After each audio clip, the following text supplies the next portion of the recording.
What's up, YouTube? Good morning. 10:34 Eastern Standard Time. Woo! It's been a long night. Man, tired, freezing out. And it has been a long night, right? I had to get up at 6:30. So listen, right? I'm about to I'm gonna show you guys. I'm gonna walk in this McDonald's first. And I should just waited. I'm retarded. But listen, so a bunch of the videos on my on this channel, Iggy DOC, MB569, a bunch of these channels are, I mean, my fault. A bunch of these my episode things, you know what I mean? Videos, not episodes. A bunch of my videos are gone. All right, so I'm assuming that's what it means when you get a copyright strike, because like a lot of my videos are like it's gone. They're just like white screens. You can't watch them and shit. Like, so a lot of my videos are gone. But the thing is some John X Army videos are still up on this channel, so I don't understand how they can dictate which ones they're gonna. They should all. I mean, never mind. I'm not gonna incriminate myself, but it's just weird that the same type of channels I'm getting strikes on, they're letting go on other episodes, other videos. Same videos they're striking me. The same videos as they're letting go for. All right, I gotta make sure you guys can hear me like this. Listen. I'm walking here. Look, how about the, has anyone been familiar with the, he's called the Smiley Face Killer, okay? What he does is he just kills gay people. He's growing around the nation right now, and he just kills gay people.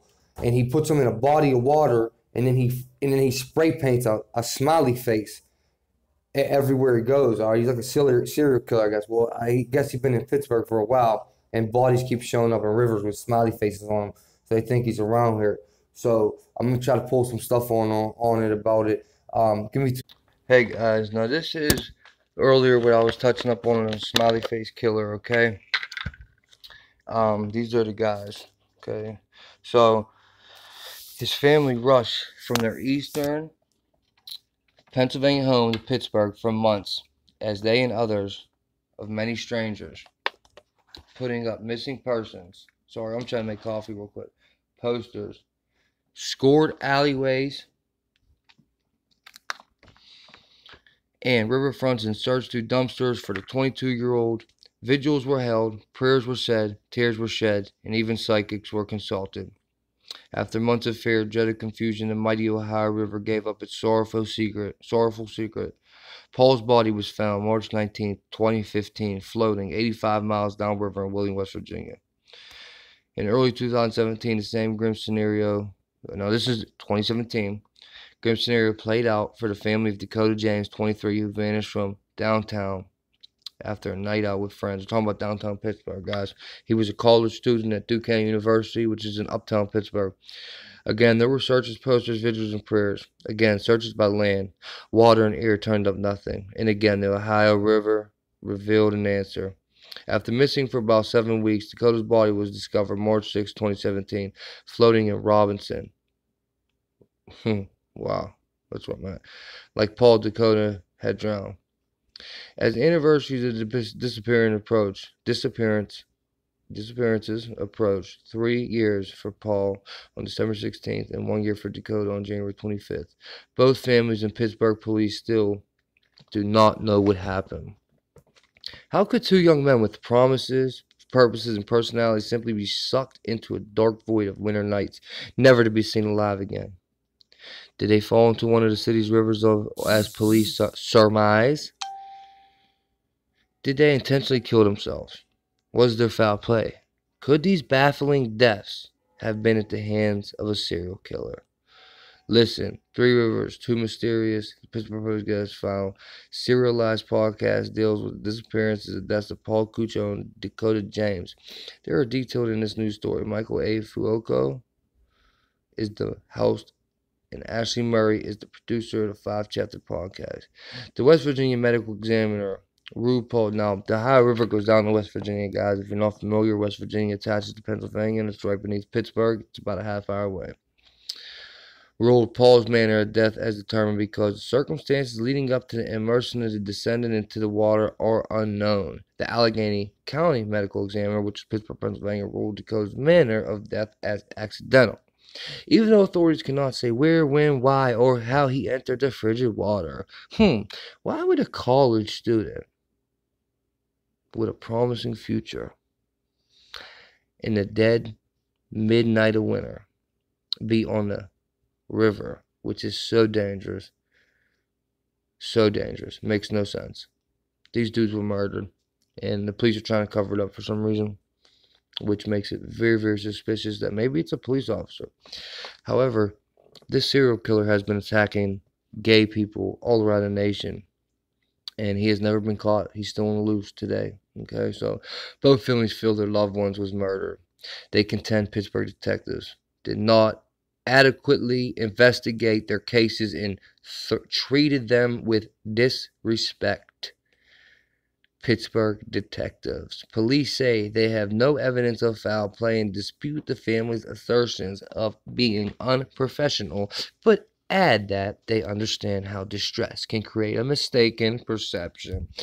Oh, what a good way of words for the police to use. Shut up.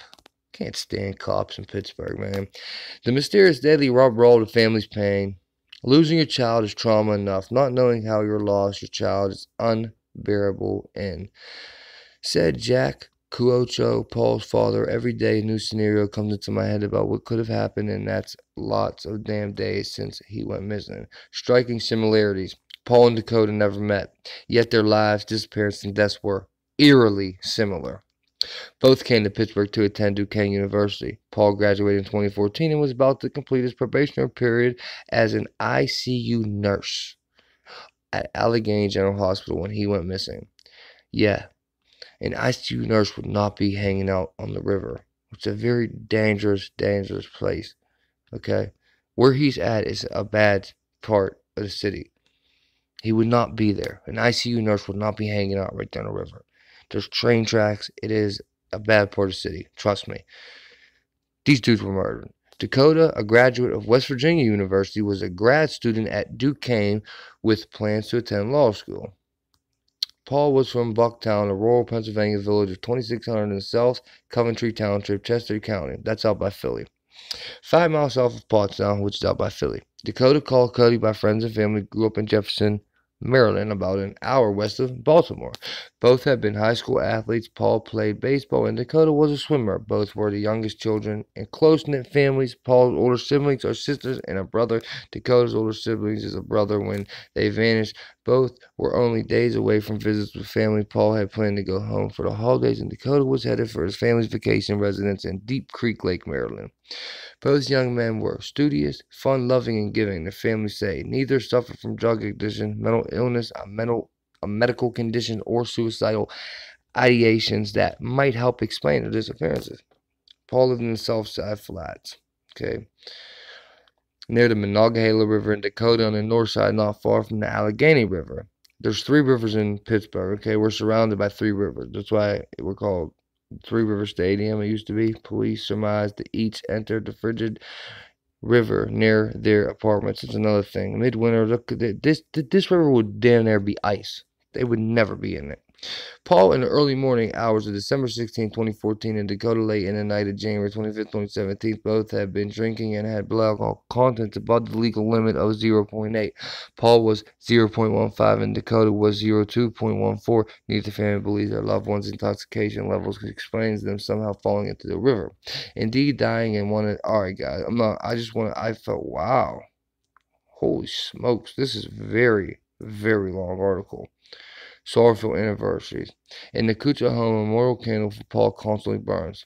In his very first book, Barney's Farm Animals, rests on the fireplace mantle. On the 3rd anniversary of his disappearance next month, the family plans to visit the grave, as they often do, for quiet reflections. I just felt like I should pay these kids respect, man. You know, I think it was necessary, guys. I think it was necessary to pay these kids respect. Obviously, they were good kids. Obviously, they had futures ahead of them. And obviously, They were murdered, man. They got them. Smiley Face Killer. Okay? So, I understand this might go off topic from what I was talking about. I understand them everywhere, and I just felt like I should pay respect to these, man. I pray for their families. God rest their souls. Rest in peace, guys, and I hope you're in peace, and I hope you're in heaven.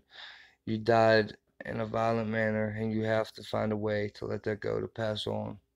Alright? Guys, this ain't just another, this is serious, okay? I take this stuff serious, okay? Especially when it strikes close to home. Pray for the families. I pray for everyone out there, inside and outside of my subscribers. I wish you all the best. Alright? I'm in your best interest. I love each and every one of you. I want world peace, man. Alright? Stay up, stay kicking up dust. Hit that like button for me. Subscribe for me. Or do whatever you want. But it's all love, baby. I'm about to make this JXA explosion video right now. So stay tuned right now at 3:51 Eastern Standard Time.